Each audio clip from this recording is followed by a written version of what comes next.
So here we are again, another episode of Densha Otaku. I don't know if that's right. I never even checked to see if that was right, but that's what I've called it anyway.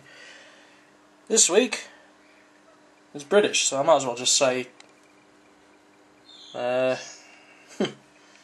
something like along the lines of train obsessee, if there's a word such as that. So there you go. Class 37. In my favourite colour scheme. Large logo. Basically what you would have done is, well, these engines were built in the very late 50s, early 60s. There was a lot of them. There was so many subclasses over the years, and a lot of them were refurbished in the mid-80s to have a longer lifespan. A few of them got scrapped in the 80s. Some of them carried on for another 20 or so years, and they're still kicking about in EWS and DRS and all that sort of thing, and in preservation too. But this one is 410 aluminium 100. As you can see, it's got the West Highland Terrier on the side, but I think that meant it's mostly a West Highland logo. You would see it more often than not in the West Highlands. And because this was an Alcan train, this would have been running between the aluminium factory, which was in Lochaber, I think. I think that's where it is. It's in between. It's somewhere near Fort William, anyway. I know that much. So the 410s. I cannot remember if there was anything special about the 410s. A lot of the 410s, a lot of the 37/4 class are still around. There's only been one or two that have been scrapped. One was an accident, I think.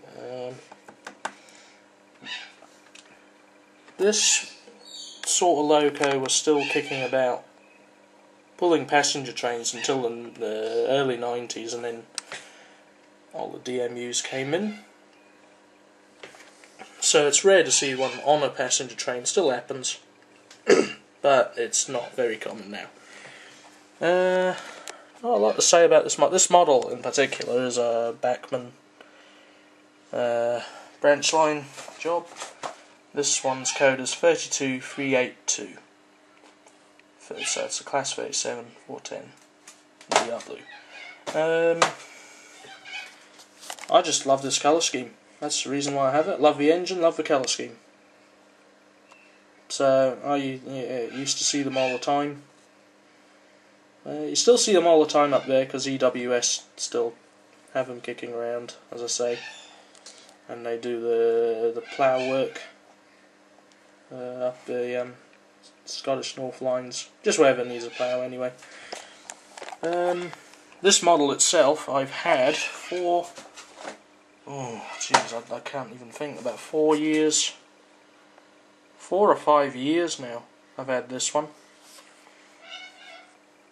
Lately it hasn't been getting used, but you will see this particular engine in a few of my other videos from a few years ago. It's a brilliant runner. I cannot fault this. Holds my stock very well. I don't carry a lot of stock anyway. I've got OTA wagons and a few coaches, and that's it really. A lot of my stuff is DMU stuff. There is one concern I do have, and that regards, I'll zoom in there, the coupler box. Now I'll just demonstrate here. Doesn't need much force to pull that out. As you can see, if you get a particularly heavy set on there, that will pull out. Unfortunately, I don't want to glue it in, just because. You don't want to glue these in. It's the point of it being universal, so you can change to whatever you need at the time. Say if you've got a coupler that's like a KD or a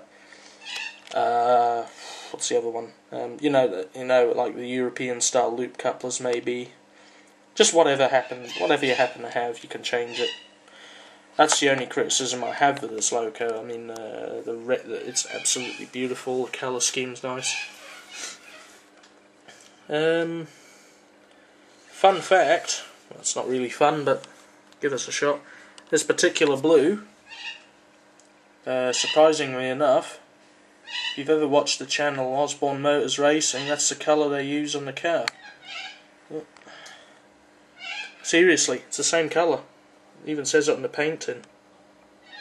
I can't remember what it was called now. British Rail Blue or something. British Railways Blue or something like that. That's the same colour, literally. So there you go. See, I do like that blue. Anyway, that's the Class 37. Not very informative, but you know, just my opinion on that.